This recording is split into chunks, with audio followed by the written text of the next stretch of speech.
We begin tonight with shocking revelations of how land officials colluded to exaggerate property compensation figures for the SGR. Details from the EACC suggest that in the recent cases of Nkoroi, the National Land Commission inflated some of the figures by up to 10 times the market values. And as Samogina reports, some of the recent questionable compensation claims have now been frozen. Exaggeration, doctoring and inflation of property values is at the center of the contest for compensation for Nkoroi land owners. At the tail end of the Swazuri-led commission, the commission cleared payments of hundreds of millions of shillings in compensation. But aware of this mischief, the DPP froze further compensation, instructing EACC to undertake an audit of the valuation. An investigative report by EACC now lifting the lid on a conspiracy by the former commission to make big bucks out of the compensation scheme.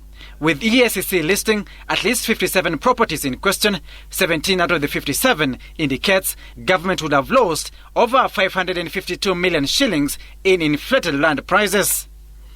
For instance, an audit by the multi-agency team led by EACC valued one of the properties at 18.3 million shillings, which NLC had awarded it 244 million shillings, a 1,231% inflation.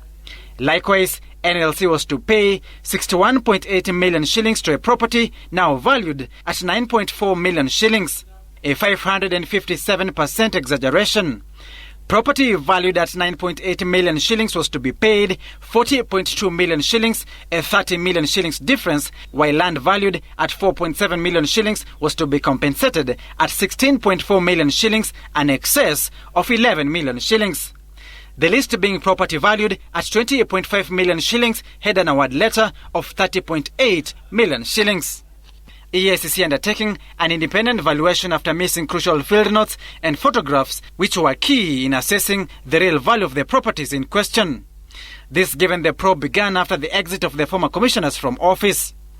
The anti-graft agency asking NLC to consider the revised prices.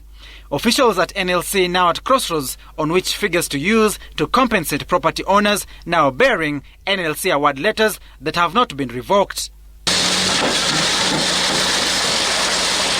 At ground zero, it is pain, anguish and desperation for families who have lost their homes but caught up in the compensation confusion. Samogina, Citizen TV, Nairobi.